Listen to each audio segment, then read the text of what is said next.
राधे राधे मित्रों। आज मैं आपके लिए लेकर आई हूँ भगवान श्री कृष्ण की संपूर्ण जन्म कथा। यह कहानी न केवल धार्मिक महत्व रखती है बल्कि हमें जीवन के गहरे सत्य भी सिखाती है। बहुत समय पहले मथुरा नगरी में कंस नाम का एक क्रूर राजा राज करता था। वह अपनी बहन देवकी से बहुत प्रेम करता था। जब देवकी का विवाह वासुदेव जी से हुआ तो कंस स्वयं रथ हाँकते हुए उन्हें लेकर जा रहा था। अचानक आकाशवाणी हुई, अरे मूर्ख, जिस देवकी को तू इतने प्रेम से लेकर जा रहा है उसका 8वां पुत्र तेरी मृत्यु का कारण बनेगा। यह सुनकर कंस का चेहरा क्रोध से लाल हो गया। उसने तुरंत तलवार निकाली और देवकी को मारने के लिए दौड़ा। वासुदेव जी ने हाथ जोड़कर कहा, भाई कंस, देवकी को क्यों मार रहा है? अगर तुझे डर है तो हम अपने सभी पुत्रों को तेरे हवाले कर देंगे।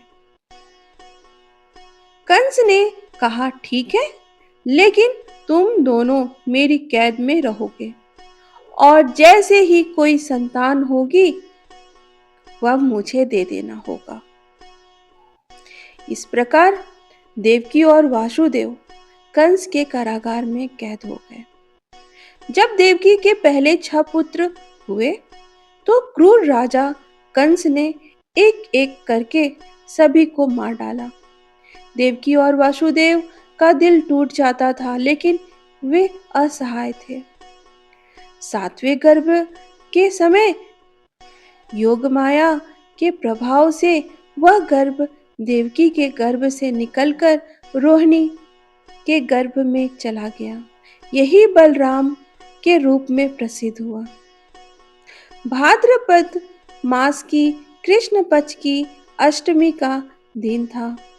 रात के ठीक 12 बजे जब रोहिणी नक्षत्र आसमान में चमक रहा था, देवकी के 8वें गर्भ से भगवान का अवतार हुआ।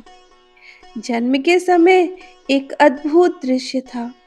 कारागार में अचानक दिव्य प्रकाश फैल गया।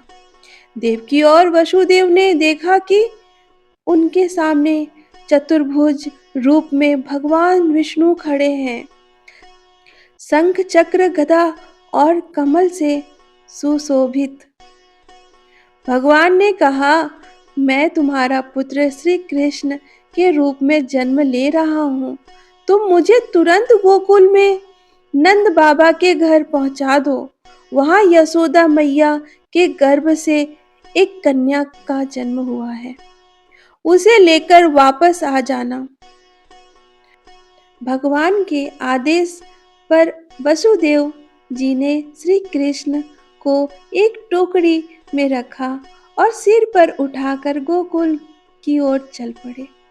आश्चर्य की बात यह कि कारागार के सभी दरवाजे अपने आप खुल गए। सभी पहरेदार गहरी नींद में सो गए। बाहर मूसलाधार बारिश हो रही थी। जब वसुदेव जी यमुना नदी के किनारे पहुंचे तो देखा कि नदी में बाढ़ आई हुई है। उन्होंने सोचा, अब क्या करूं? लेकिन जैसे ही उन्होंने नदी में कदम रखा, पानी रास्ता दे गया। सबसे अद्भुत बात यह थी कि बारिश से बचने के लिए शेषनाग अपना फन फैलाकर छाता बनकर खड़े हो गए। इस तरह कृष्ण जी बिल्कुल सूखे और सुरक्षित रहे।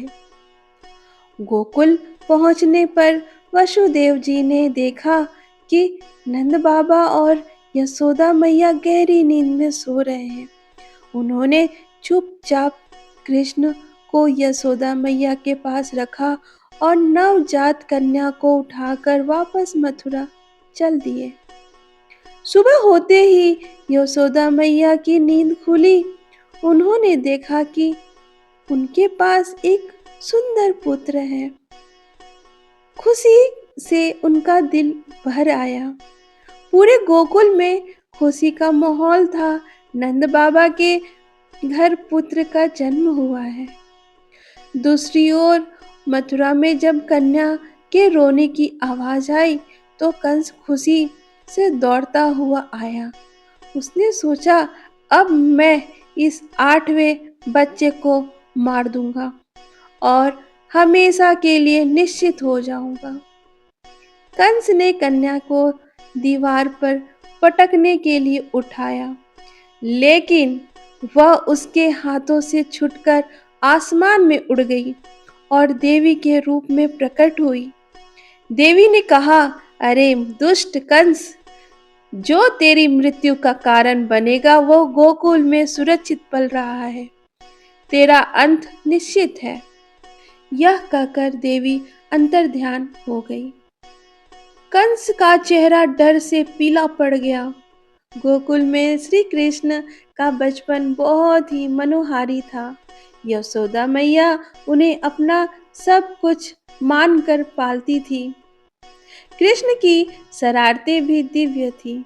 छोटे कृष्ण को मक्खन बहुत पसंद था।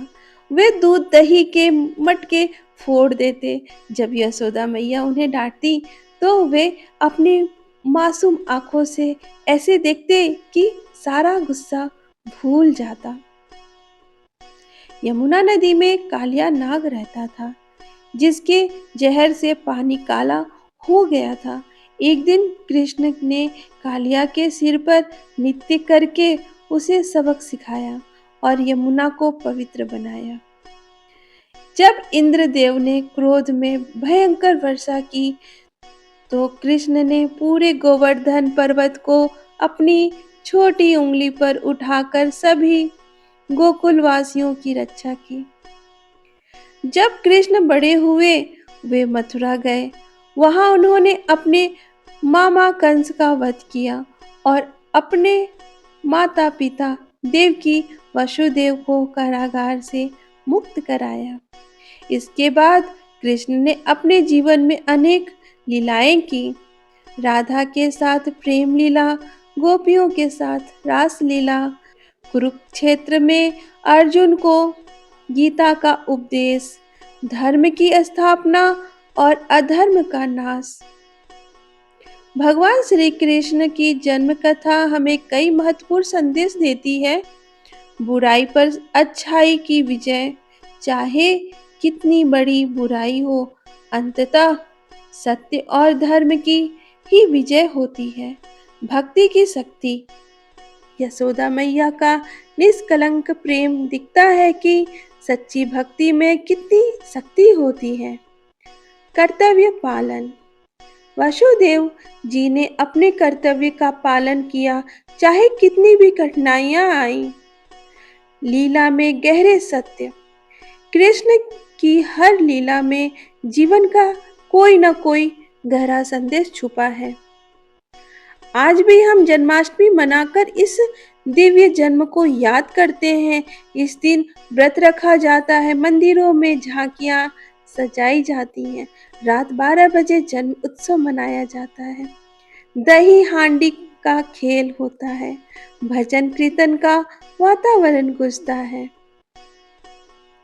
भगवान कृष्ण का जन्म केवल एक ऐतिहासिक घटना नहीं है, बल्कि यह दिखता है कि जब जब धर्म की हानि होती है तब तब भगवान श्री कृष्ण किसी न किसी रूप में आकर मानवता की रक्षा करते हैं। आइए हम सभी इस जन्माष्टमी पर प्रण लेते हैं कि अपने जीवन में कृष्ण के आदर्शों को अपनाएंगे, सत्य, प्रेम, करुणा और धर्म का पालन करेंगे। हे कृष्ण, हे गोविंद, हे गोपीजन वल्लभ, आपकी कृपा से हमारा जीवन भी आनंद और प्रेम से भर जाए। जय श्री कृष्ण। यह कथा पीढ़ियों से चली आ रही है और आज भी करोड़ों लोगों के दिल में बसी है। इसे अपने परिवार और मित्रों के साथ साझा करें और कृष्ण भक्ति को फैलाएं और चैनल को सब्सक्राइब कर दीजिए।